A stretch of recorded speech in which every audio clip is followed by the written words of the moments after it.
तो अगर ऐसा ही था तो हाउसिंग बोर्ड को उसी टाइम उनको अपने कब्जे में लेना चाहिए जमीन को। यहाँ पे सालों से प्लॉट बिक रहे खरीद रहे तो उनकी रजिस्ट्रियाँ भी होती है तो उसका टैक्स भी सरकार को जाता है, तो एक भी कॉलोनी अवैध नहीं है।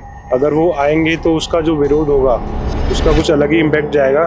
तो ऐसे सिर्फ फैसले करने से चीज़ें नहीं चलेंगी।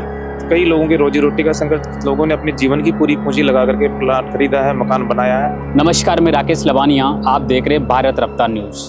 राजधानी जयपुर की सांगनेर की 87 कॉलोनियों को हाईकोर्ट के आदेश के बाद खाली करने का जो आदेश दिया है, उसके बाद कल 8 मार्च को यहाँ पर रैली निकाली गई और सरकार से मांग भी करी गई। जो नोटिस दिया गया है, इनको खाली करने का आदेश दिया गया है। हालांकि सरकार का इस पर कोई यूँ कहे कि कोई जवाब नहीं है, लेकिन हाईकोर्ट ने साफ कहा है कि जो इस कॉलोनियाँ जो बसी है अवैध रूप से बसाई गई है, यानी कि ये हाउसिंग बोर्ड की ज़मीन है, इस पर कॉलोनियाँ बसी हुई है। यहाँ पर जो कॉलोनी में रहने वाले लोग हैं उनसे मैं थोड़ा बात कर लेता हूँ। सर, क्या नाम है आपका? मेरा नाम महेंद्र कुमार शर्मा है और मैं इन जो 87 कॉलोनी है उसी कॉलोनी में तुलसी नगर में निवास करता हूँ।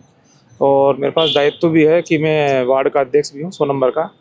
और अभी जैसा कि आपको सबको पता है कि जो 8 मार्च को लोगों में बहुत बड़ा आक्रोश था और उन्होंने श्योपुर चौराहे से लेकर के गौशाला तक एक जो पैदल शांति मार्च निकाला है, तो लोगों में आक्रोश भी है। और लेकिन सरकार की मंशा ऐसी नहीं थी। मैं कहना चाहता हूँ कि पहले जो 27 कॉलोनी को एनओसी आ गई थी, उसकी डेट भी आ गई थी, कैंप की सारा सब कुछ आ गया था। लेकिन एक जो पीआईएल लगाने के बाद में तो हाई कोर्ट में पीआईएल लगाया और उसके बाद में उन्होंने जो आदेश दिया है उससे लोगों में बहुत जो भय का माहौल है और असमंजस की स्थिति में है। बताया जा रहा है कि जो कॉलोनियाँ बसी है वो हाउसिंग बोर्ड की ज़मीन पर है, यानी अवैध तरीके से बसाई गई है। हाँ, नहीं अवैध तो नहीं कह सकते हम, क्योंकि अगर मान लीजिए अगर गवर्नमेंट का ये रूल है तो उस टाइम इस दौरान में पिछले 35 से 40 सालों में यहाँ पे लोग रह रहे हैं, 35-40 साल, तो इस दौरान दोनों तरह की सरकार आई है, कांग्रेस भी रही है, बीजेपी भी रही, भारतीय जनता पार्टी भी रही है।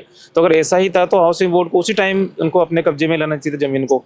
तो सोसाइटियों के तरीके क्यों आवास यहाँ पे मतलब जो आबादी क्यों हुई, तो सबसे बड़ा मुद्दा तो यह है। तो अगर इसमें माननीय जो हाईकोर्ट का आदेश है तो माननीय हाईकोर्ट में उनकी उनका जो भी है सम्मान करते हैं। और सरकार से भी हम लोग मिले हैं जा करके ओएसडी साहब से कैंप ऑफिस में, तो उनसे भी रिक्वेस्ट किए, वहाँ पे भी एप्लीकेशन दिए, तो उन्होंने भी संज्ञान में लिया, माननीय मुख्यमंत्री जी ने भी। और जो भी हाउसिंग बोर्ड के अधिकारियों को भी आदेश दिया है कि इसका एक पूरा सर्वे करवा करके जो मौका मुआयना एक्चुअल देखें कि कितने आबादी अभी तक बस चुके। तो 80 से 90% के लगभग पूरे मकान बस चुके हैं। 19 मार्च को अगली सुनवाई होनी है, उस पर फैसला लिया जाएगा। लेकिन सर, हाईकोर्ट ने तो आदेश दे दिए इन कॉलोनियों को खाली करने का, कैसे देखते हैं आप? देखो, इनमें से एक भी कॉलोनी अवैध नहीं है। अपन इसको अवैध बिल्कुल नहीं कह सकते। अगर आप इसको अवैध का नाम देते हैं तो यहाँ पे जेडीए द्वारा, सरकार द्वारा रोड बनाई गई है, यहाँ पे बिजली के कनेक्शन है। अगर अवैध कोई भी चीज़ होती है तो सरकारी बिजली का कनेक्शन उनको नहीं देती। यहाँ पे सालों से प्लॉट बिक रहे खरीद रहे तो उनकी रजिस्ट्रियाँ भी होती है तो उसका टैक्स भी सरकार को जाता है, तो एक भी कॉलोनी अवैध नहीं है। और ये जो माननीय हाईकोर्ट का जो आदेश है, इस आदेश को इनको वापस देखना चाहिए, सुधार करना चाहिए। और हमें पूरा विश्वास है माननीय भजनलाल शर्मा जी पे, वो मुख्यमंत्री राजस्थान से, सांगनेर के विधायक भी हैं। हमें पता है कि वो एक भी घर को उजड़ने नहीं देंगे और एक भी आशियाना, किसी भी ईंट से एक ईंट भी हिलने नहीं देंगे। हमें पूर्ण विश्वास है और हम सरकार से चाहते हैं कि आप इस पर जल्दी से जल्दी कार्रवाई करें, अपना पक्ष रखें और माननीय हाईकोर्ट में ये जो भी आदेश है इसको बदला जाए। हाईकोर्ट ने सीधा आदेश दे दिया है कॉलोनियाँ खाली करने का, कैसे देखना है? देखो, आदेश से तो कुछ नहीं होगा, बिकॉज इतनी 80 से 90% कॉलोनियाँ बसी हुई हैं यहाँ पे। अगर वो आएंगे तो उसका जो विरोध होगा उसका कुछ अलग ही इम्पैक्ट जाएगा। तो ऐसे सिर्फ फैसले करने से चीज़ें नहीं चलेंगी। तो इस पे सरकार को और हाईकोर्ट को ढंग से बताया जा रहा है हाउसिंग बोर्ड की जमीन और अवैध कॉलोनियाँ बसाई है, इसको लेकर हाईकोर्ट ने फैसला दिया है। ये अवैध कैसे हुई आप बताओ। आज मैं अगर 30-31 साल का हूँ, मैं बाय बर्थ यहाँ पे रह रहा हूँ, तो अगर हम यहाँ, मैं रघुनाथपुरी में रहता हूँ, तो अगर हम यहाँ रह रहे हैं, सारी चीज़ें हमने कनेक्शन लिए हैं, रोड बनी है, सिवरेज है, हमारी कोई भी कंप्लेंट होती है तुरंत एक्शन लेते हैं, चीज़ें सही होती हैं, तो ये अवैध कैसे हुई? ये अवैध है ही नहीं। भाई हाईकोर्ट ने आदेश दिया कि जिनमें ज़्यादा 80% भरी हुई हो या ऐसा कुछ नहीं आया है, तो 80% अगर भरी हुई है तो अवैध हुई नहीं। आगे क्या रणनीति रहने वाली है? अगर जिस तरह से आपने 8 मार्च को सड़कों पर उतरे, लोगों में आक्रोश है। लोग अभी कर रहे हैं कि उन्होंने अभी तक जो हमारे यहाँ रघुनंदन सिंह जी हडाए से नियमन संघर्ष समिति के अध्यक्ष हैं, उन्होंने भी कहा है कि लोगों में बहुत ज़्यादा आक्रोश है, तो लोग और भी उग्र भी हो सकते हैं।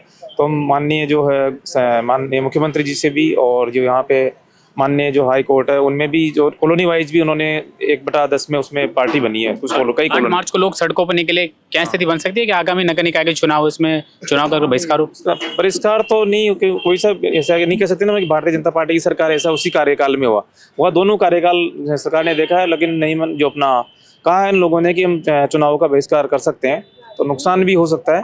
तो यही रिक्वेस्ट करते हैं सभी से कि शांति तरीके से पक्ष रखें अपना जो हाई कोर्ट में, और हाई कोर्ट से भी यही अपील करते हैं कि उनको भी जो जनता के आम जन की उनकी तरफ देखते हुए वो एक इस तरह का निर्णय लें कि ये आबादियां बची रही, क्योंकि इतना आप देखते 87 कॉलोनी में लगभग 8-10 हज़ार मकान है। लगभग एक कॉलोनी में अगर हम 100 मकान भी मान के चलते तो 8-10 हज़ार मकानों को हटाना और इनको पुनर्वास करना, कई लोगों की रोजी रोटी का संकट, लोगों ने अपनी जीवन की पूरी पूंजी लगा करके प्लाट खरीदा है, मकान बनाया है, तो रह रहे हैं। तो ऐसा जहाँ तक है कि जो फैसला आएगा वो जनता के हित में ही आना चाहिए। 87 कॉलोनी पर जो संकट है, क्या लगता है कि आगामी चुनाव जो निकाय चुनाव का बहिष्कार करेंगे अब? देखो, इसको क्या है, चुनाव से जोड़ने वाला विषय नहीं है, क्योंकि अपन तो ये चाहते हैं कि भाई जो भी संकट कॉलोनी पे आया हुआ है वो हट जाए।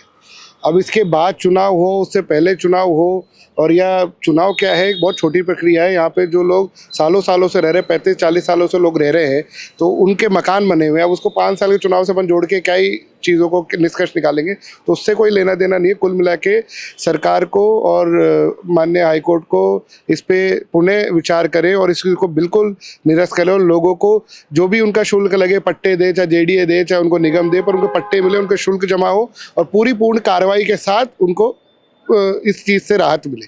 तो राजधानी जयपुर की 87 कॉलोनियों पर यूँ कहे कि संकट खड़ा हो गया, यूँ कहे कि हाईकोर्ट के एक आदेश के बाद इन 87 कॉलोनियों पर जीवन यापन और लोग बेघर होने के डर से अभी 8 मार्च को इन्होंने एक बड़ी रैली भी निकाली और सरकार से उम्मीद कर रहे हैं कि जो 87 कॉलोनी में जो संकट आया उसको लेकर सरकार से गुहार लगा रहे हैं कि कैसे न कैसे संकल्प चला जाए और जो हाईकोर्ट का जो आदेश है कॉलोनी खाली करने का वो वापस लिया जाए।